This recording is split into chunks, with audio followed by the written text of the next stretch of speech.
exciting.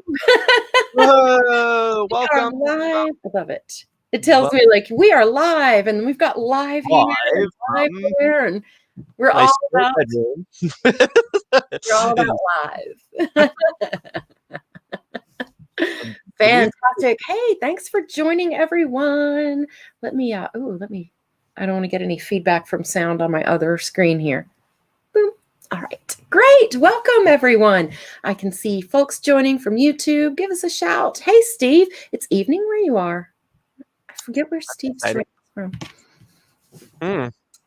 Oh, YouTube and Facebook, both live. We are good. The pipes are connected. Information is flowing. It's been a wonderful day so far.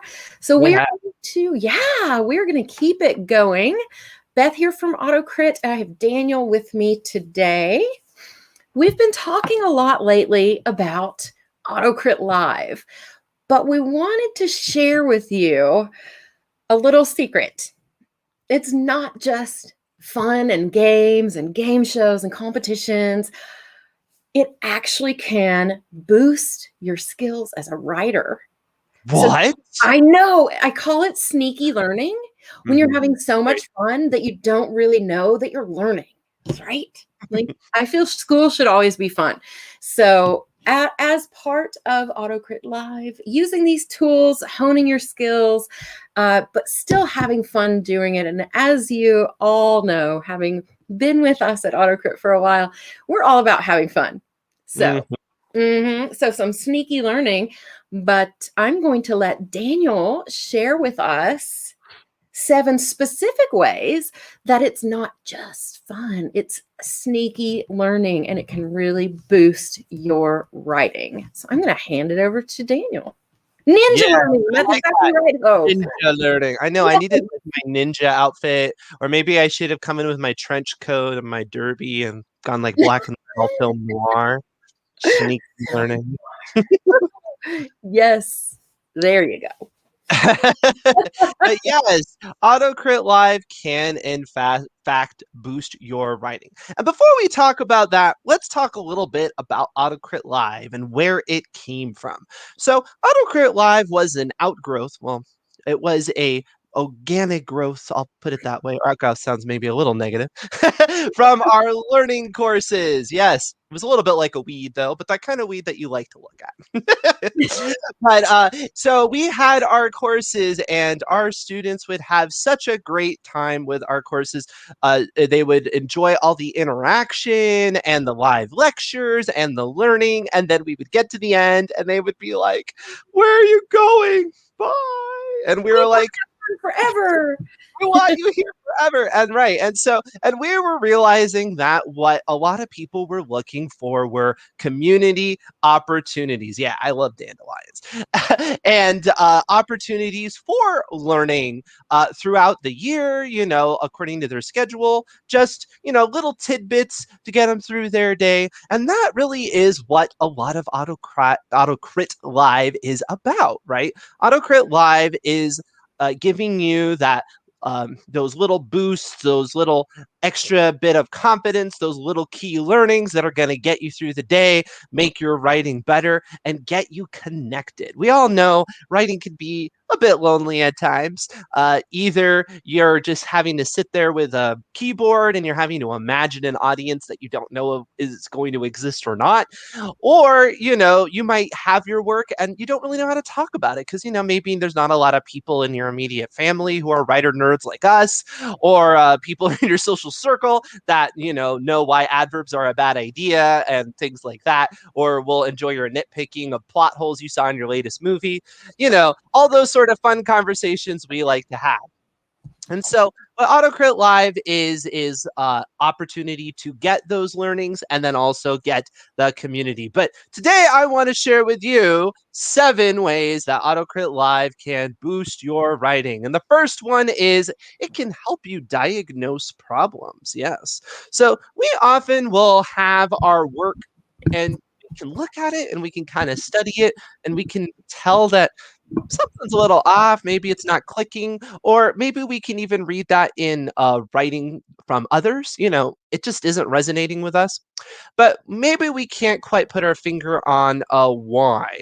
And we have a great show, sort of like that. We have a great show, The Story Doctor, which features me, although we're going to have a mad story doctor with our horror writer Gareth soon. That's going to be fun and exciting. So you can ask all those questions about how to murder somebody because Gareth will probably know. No offense to Gareth, but It's it's true. kind of No, a thing. it's true. It It's kind true. of has to be. I mean, when you're a horror expert, you got to know all those sort of gory details, honestly. How But many how many apple seeds would it take to kill a 220-pound man? These are it's things that we true. learn. These are It's all things that those we learn. it's all those things that you have to do the incognito search for Google. Yes. It's all those things. So the story doctor is a way for you to ask questions of us, and somebody's like, "Oh wow, feedback." Exactly, right? This is that community piece I'm talking about. But also, you can even just learn from the story doctors themselves as we go through our case examples. So, for example, we might have a case study kind of like this. Robert felt so different now. It was unlike anything he had experienced before. He peered out of his spaceship and scanned out the window. It was glorious. Everything was glorious. The view was unique, and the feeling of the captain's chair against his back was just as he liked it. He thought back to his briefing with the Admiral. He was such a brilliant man. Everything about him made Robert swell with pride. The Admiral had a way with words. His actions were admirable. There was just something about the Admiral that made him special. Robert took another look out at the window, mesmerized by the vista.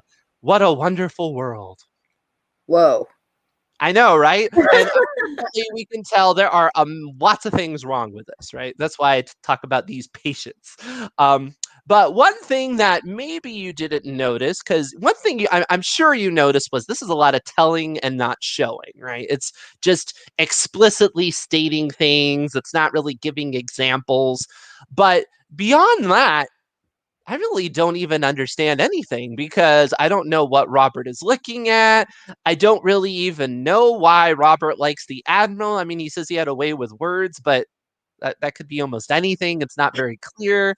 And it's just it's so just up here and high level, and it's like the writer thinks that you can read their mind and know what they were thinking.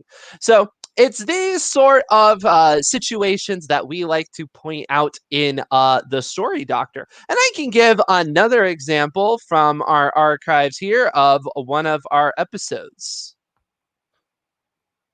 Is. Yeah. I don't know if you've read Tanya French's new book, The Searchers. I have Um, not. yeah, when you read, when you go through the book and you read about the landscape, or I don't know how you say it, the atmosphere of Ireland, Right. it becomes, it always suggests the mood of the main character. And, you wouldn't notice that the first time you read it, but the second time you read it, you catch it. Right. And Yeah. I want it to be that in a different way than what she's doing. But I want, I like that a lot. And I'd like to be able to recreate something like that. But I don't want it to be boring, No, no, I understand that. You're worried that if you go that direction, you're going to go like maybe a little purple or, just kind of bore the audience. It's going to stop the story cold sort of thing. Is that your concern? Yeah, exactly. And to be honest, I really liked her book, but there were parts that I skipped because, oh, here she is describing the mountains again. And I Mhm. already know that, and I can guess it. And so I'd skip it. And I really don't want people skipping Right. my You don't book. want to do the same thing, especially because, if you don't have a rabid fan base, it's even more difficult to get away with creative choices like that. Yeah, I gotcha. Exactly. I would say it's fair for you to be concerned that it would be a problem because, anytime you're stopping action, it runs the risk of exactly what you experienced. However, that doesn't mean you have to give up the idea of doing that because a lot of making the setting feel like a character is just a personification. And I'm going to do a quick costume change. But that gives you a sense of the sort of conversations that you can have on the book. I feel like it's one of those cooking shows, right? It's like, oh, look, we have a pie. It's like, oh, I was a doctor. Now It's now like I'm in it's my done. doctor. But you can see those kind of conversations that you can have because a lot of these principles we have in writing are they're more like guidelines if you think of like Pirates of the Caribbean, right? And so when you get to your specific example of what you're working on, it can be helpful because you can say, well, I've always heard that you should never do X, but I want to do X for this reason. And sometimes you'll get the answer of, yeah, actually, you have a good exception. And sometimes you're like, no, you're fishing for an exception and the rule probably still applies. So sorry. But you get conversations like that. And again, it's that nuance, it's that conversation, it's the community that we love to do. Another way you can boost your writing is you can get inspiration from TV and film. Now, this is something we probably all do already. After all, we go to the well, we watch something. But what Writer Lens does is it takes it a little bit deeper. It shows you my crazy mind, who's I'm pretty analytical, let me tell you. People always say I'm overthinking things. So you get a peer into my soul. That's kind of creepy. You get to peer into my soul and get a look at my analytical nature. And the truth of the matter is you will come out of it and you will learn how you can watch something and you can glean the abstract concepts, the creative choices, those formulas going underneath all of that fun and pomp and circumstance. For example, here I was looking at The Queen, the movie, in a way that maybe isn't a way you've thought of before. And now I switched into a beautiful Costume sprite. change. I'm going to go and take a little bit of a deeper dive here and talk about what, and that was kind of introduction, and we're going to go a little bit deeper. So, I love my little chart here, the hook, question, decision, fun and games, the pit, climbing out new world. Yes, even in a story like this, a political drama, Peter Morgan manages to put it in this formula, which is one reason why it's so successful. So we have the hook. We begin with the queen, and she's there getting her painting. She's getting a portrait painted, and she's interacting with the artist. And she has that. You have the sense, she's a little bit trapped. She wishes she could be more like a regular civilian, but yet she's definitely somebody who respects the place in society that she is at and does not really want that to change. They're having a conversation about, modernizers and skepticism about that. So we get to the question, which is, with the impact of the death of Princess Diana, how is the queen going to react? Is she going to react in a modern way, or is she going to react in a traditional way? And that gives her to the decision where she decides to act the way that she thinks is best. Keep it private, keep it personal, and that ends up causing a lot of issues, which is more or less the fun and games. It's almost more like a horror story in this case. Every decision she makes just makes the perception of her get worse and worse and worse and worse and worse until finally we end up with the pit, like I said earlier, where 1 in 4 of her citizens want to throw her out. They don't want her to be a monarch anymore. So it's essentially like 1 in 4 want to kill you because that is her identity, right? So, and the movie makes a great work at that, making it clear to the audience that that is her identity. So when you get to that pow moment that she has to change what she does in order to alleviate this, growing tempest of people that want to get rid of her, you really feel that. You really feel that dark night of the soul, as it often is called. And then she has the climbing out where she gives her speech. She shows the emotion that she's capable of doing. She puts on what she calls the grand performance, and it alleviates the mobs that think she's not reacting correctly. And she ends up in a new world where she has to kind of reconfigure the tradition versus the modernizing. And she's grown from the experience. She kind of sees a different sort of, sorry about that. It's like I just Cliffhanger. I know, right? To see the rest of it, you can check out the replay of Writer Along. I didn't mean to cut off quite the sentence, but yeah, you can see that kind of analysis because often when people see a movie like The Queen, they don't think of the fact that really does follow a lot of those typical benchmarks of any story, even though it may not be quite as obvious. Now, number 3, something it can do to boost your writing is it can give you fun exercises to try. Now, exercises for writing, just like anything else, it's just like practicing the scales on a piano or doing actual exercises for fitness. Doing little exercises can boost your writing, actually will boost your writing. And we have write aerobics that we do 3 times a week in the morning. And these are just quick exercises that are designed just to get those creative juices flowing. And then we leave you to write. It's not meant to be a very heavy show. It's just meant to be a motivating start and a way to get that energy going right in the morning. Here's a example of an exercise. So think about the protagonist of the work that you have, that you're in the progress of writing right this moment. So the main character of the story you are working on. Just give yourself a moment to, get into the head of that character a little bit and think about him or her, or maybe it's an it. You never know what a protagonist is, could be an object, could be a concept if you're going really abstract. But whatever your protagonist is, what is their biggest fear? Now, it might be an easy question to ask or answer. If it is, then that's great. But maybe it wasn't. Maybe it wasn't. And that's something that you should always keep in mind. It is a driving force of humans that we avoid things that we fear, right? So even if their biggest fear isn't directly connected to the villain of the story or the antagonist of the story, which try to make it if you can, but even if it's not, it's certainly something to be aware of because it will motivate them. And that doesn't mean they have to get over it too. Not every story has you getting over your fear.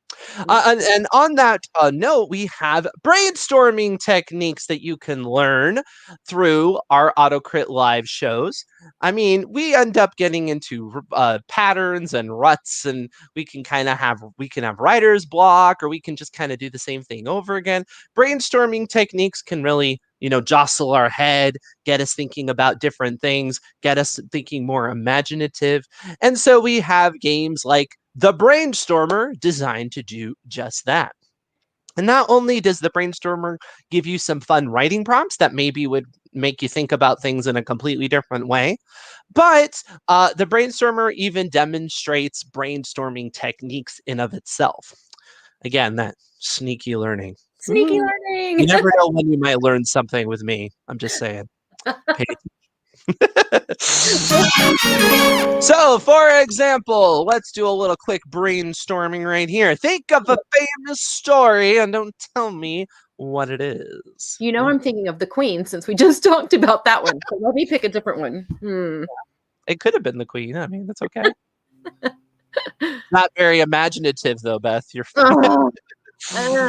think outside the box. I have a different one. I'm ready. Okay. All right. So all of you out there, think of a famous story. Don't share what it is. And of course, there's a next step to this. And the next step is, what if the villain of the story actually was the twin of the hero? I know, right? So what was your story, Beth? I'm curious. Okay, I wanted something very straightforward. I chose Little Red Riding Hood. So what if the villain... that's really weird. Okay, so the wolf is Red Riding Hood's twin? Right? So you get this visual. Ask so many questions, right? Because imagine it's a story now, and it's like she had this twin brother, and he became a wolf for some reason, right? And then he wants to get his revenge on his twin sister. It makes the story much more interesting, if you ask me. That's a good story. It is a cool story, right? And then you've got the visual of a wolf in a red riding cloak with the hood up and stuff. So it works in so many ways. What a great exercise. Yeah, it's really fun. But it's these sort of things, and I'm sure you have some out there. I'd be curious to know what stories you came up with. You can share in the comments.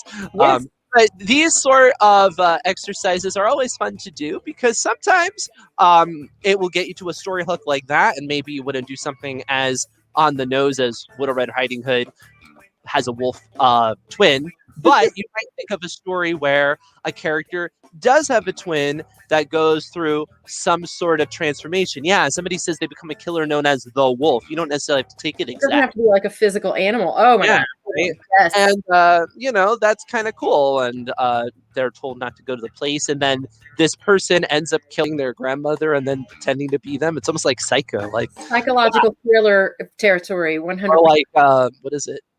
That that one with the multiple personality. It's like that sort of thing. It's creepy. Ooh, I like that. That Yes. seems like a Gareth prompt. I feel like he's writing this down right now. All of Yeah. our horror students are probably feeling the same way. He's probably I'm sure he's taking it to a much darker level than I ever could. That's why I can't do the This sci-fi. is just the tip of the iceberg. I'm too nice. All right, so number 5 is to help boost your writing. It connects you with community, and connecting with community can boost your writing for several reasons. Not only can you get ideas from others, but let's be honest, you don't want to just sit down at your computer all day long and not interact with anybody else, because that's very lonely and that's going to make you not very, I mean, to be honest, it's not going to make you very productive, besides not making you super happy, right? So if we're just talking specifically from a productivity standpoint, boosting your writing, interacting with others can give you that extra boost, especially if you think about a lot of our shows. Like I was talking about the Story Doctor. Later, we'll talk about Pitch It a little bit more. When you get to interact with others and they get to tell you that, hey, that's actually a pretty fun idea, you're going to get that confidence boost, and that's going to help you keep going while you're writing into the void until you can share your finished work with somebody. So, for example, we have all kinds of community events, and some of them are just fun for social interaction, like Wacky Words. Wacky Words is our game show, and it is just about having fun with words. It's all those word puzzles that you maybe enjoyed on an airplane back in the day, but now we get to enjoy over Zoom and have a lot of fun with each other. Like, for example, here I have this Rebus puzzle. I'm going to go ahead and get myself out of the way. And let's see who can tell me what this is. I love a Rebus puzzle. And I know. I love this one especially because we have a session on this kind of topic tomorrow evening for our horror course and sci-fi course participants. Should Ooh, I? Jonathan out there. Yay, Jonathan. Nice. Hey, Jonathan. This is fantastic. Shall I give it away? I don't know. Like, Anybody have guesses out there? I know Beth has figured it out. Okay, wait. I'll give a little bit of a hint. Okay. Ooh, yeah, do a clue. Yeah, I'll do a clue. This behind me. Aha! Somebody got it. Yeah. Fine. Good. I was like, all I have to do is start saying clues, and somebody's like, okay, I'm gonna tell you what it is. Yeah, a hot dog. Frankenstein. Yes, Frankenstein. And we have fun with things like that and goofing around. Like Wait, I I said, thought it was hot dog soda mug. Is that not? I don't think Mary Shelley, that's kind of her lesser known work. We don't really talk about it much. It wasn't released until it was posthumous, and it was found in the back corner of her house. I don't even know if she really wanted it released. So let's more like a fan fiction sort of thing. Yeah, out of respect for the author, I think we can skip over her hot dog stand mug. Community, folks, community. All right, so number 6, what AutoCrit Live can help boost your writing is by helping you practice your pitch. What? That's right. We have a great show called Pitch It, which is all about making a pitch. Now, this can be many different forms. We've had people that have finished a story and then they're trying to figure out the best way to pitch it. Like if they were trying to pitch it to an agent, what they might write on their blurb on the back of their cover, or for, their Amazon page. So, what's a good way to hook a person from a marketing perspective? But we've also had people want to pitch like concepts. Is this concept a great concept, or maybe it's something they're in the middle of working on, and that lets them know maybe what audiences would be hesitant about the concept, or what audiences might respond to in the concept, things like that. And again, it's a great way to get that confidence boost or that helpful feedback that is always great to get. So let's look at what Pitch It can be like. What came to mind? The first thing that came to my mind was the 3 parts that you put together at the very beginning. Can you say those again for me, Daniel? Just a second here. I'm trying to It's gonna get pull you. me into the. I'm trying to get you on the screen for the people out in YouTube, so It's that you're not Sherlock just. Holmes meets It's a Bug's Life while visiting Lemony Snicket. The first Can I- two, the first two make sense, and I think the third one, Lemony Snicket is the series of unfortunate events, so it's kind of a gothic-y YA middle reader sort of thing. I like it. That Lemony Snicket part ties in when you talk about the diamond stealing, I think, is the vibe that it gives me. Very interesting. I did love the hook, and I like that it's phrased in a way that gives a little preview of what the story would be about. I don't have any other questions, but I liked how those 3 things came together. Thank you. Yeah, I'll say one thing before we get to Gareth about this hook is that it does tell me what the character is good at. And it also tells me a little bit of the conflict, but it doesn't specifically spell out to me how that ties into the character exactly. It tells us that the character knows information, but then it doesn't quite let me know what are they going to do with that information. Are they going to therefore try to become a vigilante detective? Is it somebody they know? Like, you know what I mean? Like, I don't quite understand the implications for the character in terms of what they want. How does it tie into their goals? Things like that. So you can see that we really go into a nice detailed analysis for you and give you feedback and, it's not Shark Tank. We're much nicer than that. What's the one that Gareth has in the UK? Dragon's Den. Dragon's Den. Yeah, that's so fun. We try not to be sharks or dragons, but we do try to give constructive feedback to help you out. We're not just going to be mindless cheerleaders telling you, yeah, everything's amazing when, there are legitimate things that you might want to look at. So the last thing, and this is getting to what really brings us all together, is a way it can boost your writing, is it can help keep you motivated. And this gets to shows like, write aerobics that we do 3 times a week in the morning, which is that nice little 15-minute beginning to your day and get some writing done, or you can watch it anytime at your own convenience. But to have that little thing to watch, that little moment throughout the day, it can help keep you motivated throughout, because feel free to jump on and tell us what you're working on. You can even give us those little progress bars and we can root you on as you are working on your book, because Daniel and Simon Cowell, the best part of the story is when it ended. Wow. No, there's no seriously, we really want to motivate you and have you as part of our whole community, so you can share your wins and share your when you've sold a book or published a book or you got a ranking on Amazon or things like that. That is what this is all about. And there are so many opportunities for you to celebrate these wins with us and to interact with us. A whole spectrum of programming. And like I said, that is what AutoCrit Live is all about. And to Beth's point at the beginning, it isn't just a way to, take a few minutes out of your day to just chillax. This is all designed to help you become a better writer and to connect you to the community. Although chillaxing is a nice side effect. So.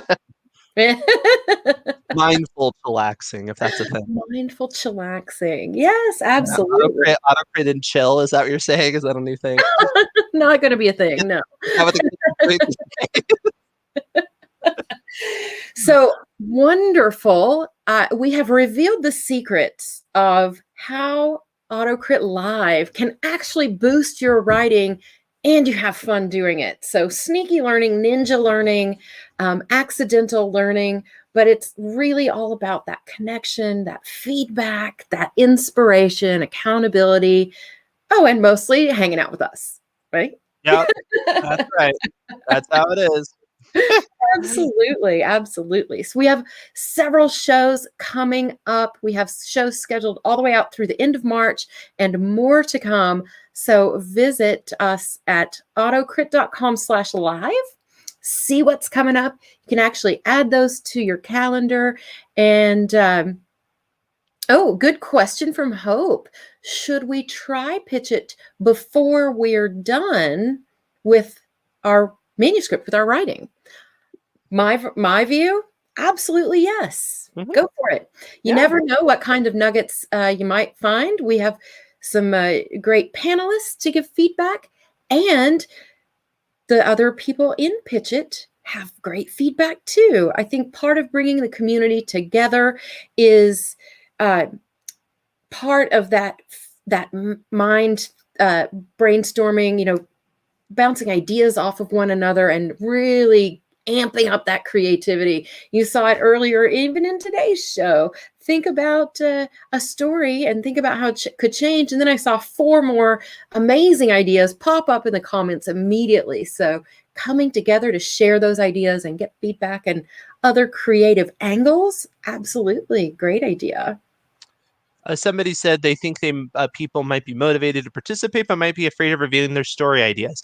And yeah, that we understand that, and that's why we have multiple levels. So you can do something like Pitch It, which really gets into the nuggets, into the details of what you have. And then we also have Story Doctor, which you can be much more vague about it. You can say, what if I was writing a story where a character does X, and that's not really gonna reveal so much that somebody can copy an idea if that's what you're concerned about. That's for sure. Yeah. The two aspects that I got from Jonathan's comment there around being afraid of revealing their story ideas. There's the fear that it might get stolen or repurposed or ripped off, but then there's that internal fear of like, gosh, I just am not ready to release this, and that's a huge confidence situation. Like, we have a few different safe areas to kind of share that in as much or as little detail as you want to get some help, some feedback, or even just a little bit more confidence. Kind of like I kind of think of it as training wheels. Like, release a little bit of your story, get a little confidence to take that next step and next and next. Because when it's time to release your work out into the world, it's a big step. So as much confidence we can give you along the way, absolutely love to do that. And then we also do have those brainstorming shows too, like the Brainstormer and Book Blender, where we're coming up with ideas, just on the fly. And that lets you participate as well without revealing any master plan you have about anything. It lets you have a lot of fun. Oh gosh, yeah. With a lot of people that are in critique groups or what have you, pilfering stories, and that's super unfortunate, and that's certainly not the environment that we foster here. Nope.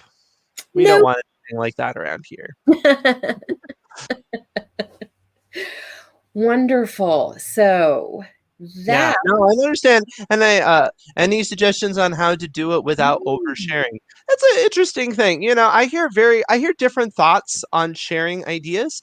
One thought is I don't care because ideas are cheap, and even if other people can do it, well, nobody can write it as well as me. So and those are the people that have that kind of confidence. But there's also the idea of, what? No, this idea really is cool enough that it's special enough that I'm really worried that somebody might rip it off. And so I can see both sides of it, for sure.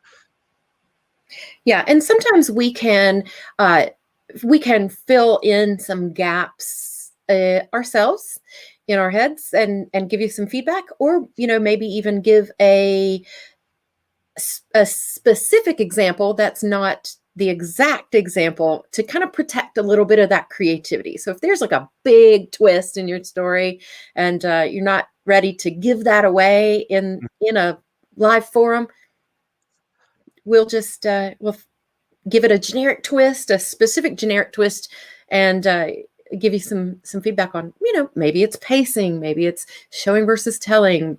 It could be any number of things, especially in that Story Doctor. Got some symptoms that we need to diagnose. Yeah. And somebody said they feel more comfortable in interacting on here than they do on Facebook. It's not a surprise. I mean, one thing that I think really benefits from an environment like this, a platform like this, is that unlike the lot of social media, you're putting a little bit more of yourself out there, your face out there, and things like that. And so it does vet the conversation a little bit. I mean, we'll see how it goes. So far, it's been very constructive, very friendly, and that's really the environment that we're going to be going for. So you're not going to put out something and then have a dog pile on top of you. That's not what we're looking for. So no, so it's certainly going to be a healthier environment for discussion than a lot of other places out there. So Fantastic stuff. I love the comments that we're seeing on this live no, stream. I love all this community. It's so much fun. Absolutely. I'm a big And person. I'm gonna, you know me and my spoilers. I'm just gonna give a little bit of, let's call it foreshadowing.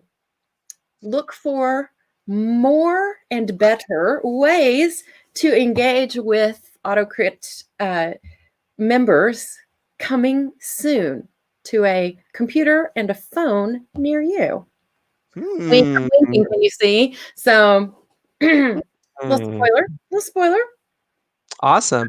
And speaking of community, if there are any show concepts that you would like us to do, if you can think of a technique or a way that we can approach writing that you would really like to see done, or even just specific episode ideas, like if there's a specific, writer lens you'd like us to do or something like that, you let us know. You can always email me, Daniel at autocrit.com, and you can let me know. I'm always looking for ideas. That's for sure.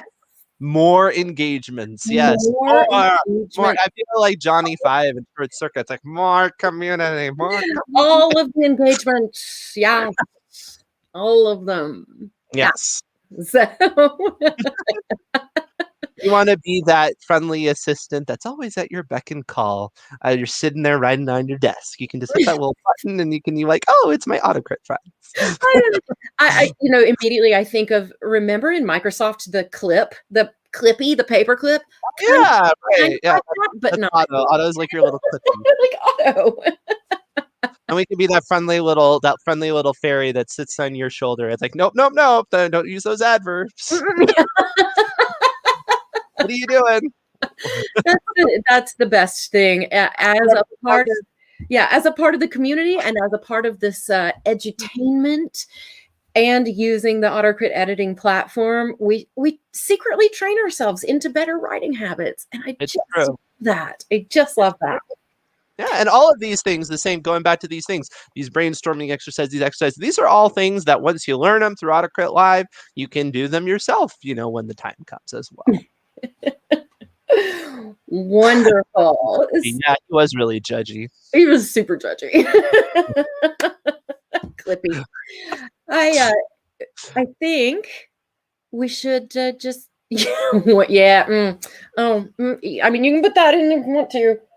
That's none of my business, so I love it. 7. I'd love for you to help us delve into query letters. All right. Ooh, that's fine. You know what? That came up on a class I was teaching the other day as well. So, well, elevator pitch. Look, okay.